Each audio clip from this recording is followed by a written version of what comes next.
Yung eto na, nanganganib ka na, makukulong ka na, mauoblo ka, sa kadahilanan po na ang lahat pinipinpoint pa ka at lahat ng mga dokumento nandoon yung pangalan mo, may pirma ka, may lagda ka, ikaw ang nag-approve.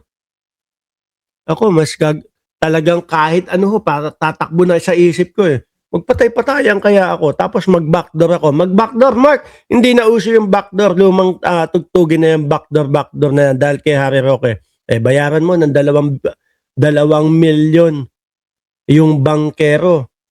Baka umano pa huya, umarkila pa huya ng ng mabilis na bangka para makarating ka doon sa Iba ho kapag ka pera, mga kababayan, ang pinag-uusapan. Di ba, Annalyn Ando? Boss Mark talaga bigla lang sumisigaw.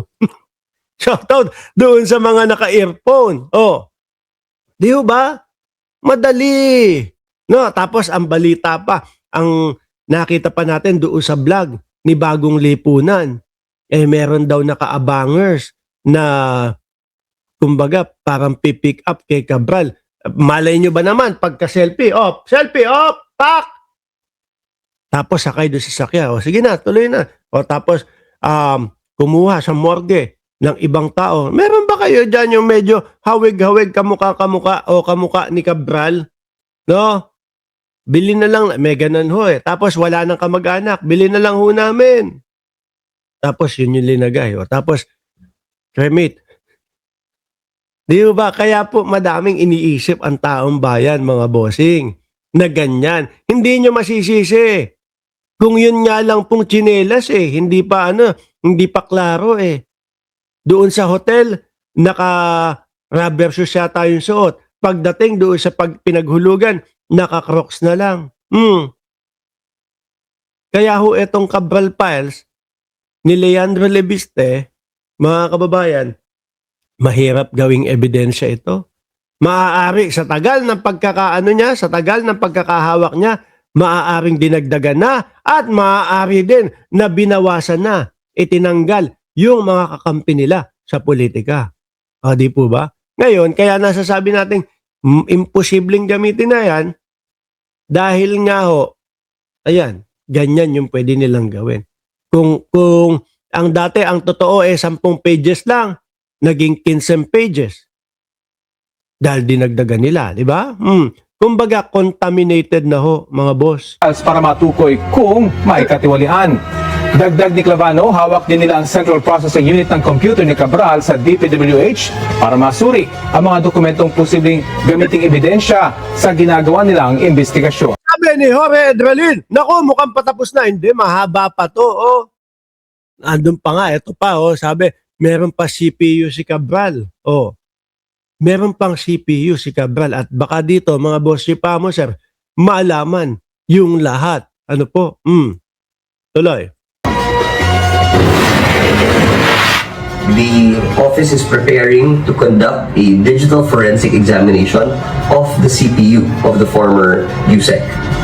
And this will be done transparently, and the office considers this a critical development as it allows the investigation to proceed on the basis of an original digital piece of evidence. Ayan mga kababayan, nabanggit po yung CPU. Ngayon, nasa pangangalaga na po, CPU. Nasa pangangalaga na po ng Ombudsman, mga boss chief amo, sir, yung CPU ni Yusek Cabral. Sabi ni Paulo Saison, di ba pwede, kaya nila pinatay para maretoke yung files na yan? Dead man tells no tales. Isa pa din po yung anggulo. Di ba? Pwedeng sila, yung bumanat, may kinalaman sila, doon sa bumanat, doon sa nagpapatay, kung talagang patay, para maretoke nga naman. Galing ni Paulo Saison. Kaya sabi ko dito, mag-vlog ka na kasi, no? Mag-vlog ka na, tingnan mo. Ang gaganda ng mga kinokomento mo. Ngayon mga kababayan, speaking of CPU ni Cabral, selyado na daw at nasa pangangalaga ng Ombudsman po. Bantay sarado mga bossing chief amo, sir. Ito nga yung balita dyan, magiging ebidensya at susi yan Lalo na kapag ka nandyan yung files talaga at hindi tumugma doon sa mga pinagsasasabi ni Lebiste. Di ba, Chaicher? Oh, happy birthday sa'yo. O, ngayon, ito ho yung balita dyan, mga bossing. Sabi dito, CPU ni Cabral selyado, bantay sarado ng ombudsman. Andun lahat, kahit burado, sabi ni Jorge Edralin. Selyado at nasa kustodiya na umano ng Office of the Ombudsman ang CPU o Central Processing Unit ng computer ng pumanaw na si dating DPWH Yusek Cabral. Ayon sa naging video statement ni Assistant Ombudsman Miko Clavano nitong Lunes, sinabi niyang nasa pangangalaga na nila ngayon. At present, the CPU is now secured, sealed, and under custody of the Office of the Ombudsman. Alam niyo po sasabihin ng mga DDS dyan, mga boss? No? Ang sasabihin ng mga DDS dyan, mga kababayan, hindi namin pinapaniwalaan yung ombudsman na yan. Tapos ang dahilan po nila, kasi sasabihin, si Boying Remulla, kakampi yan ni Bongbong Marcos. Ganun lang ho yan. Sabi, ni Malin, Kahigus, Maslog style ya. O, nakita nyo ho, madami pa din ho yung naniniwala na hindi patay si Cabral at baka labas lang ng bansa through backdoor hanggang sa lumamig, hanggang mapasibak nila si Pangulong Bongbong Marcos. O, tapos lilitaw ulit. Pwede din yung sinasabi ni Paulo Saison na pwedeng may mga kinalaman etong sila Lebiste sa pagkamatay ni Cabral. No? O, may kinalaman para nga daw madoktor nila. Ma-edit nila yung sinasabi nilang Cabral Files. Ang dami po, mga bossing.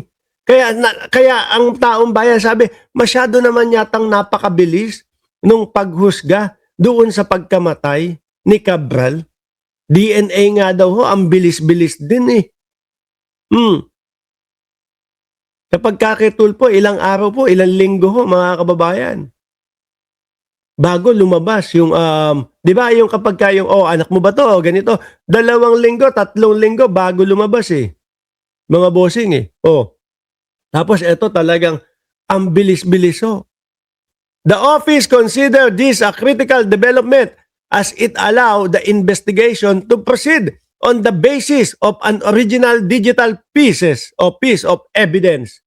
Pag pag talagang na-preserve nila yung CPU na yan at yung mga sinasabi ni Leandro Lebiste ay hindi po tumugma diyan sa mga yan, mga bossing.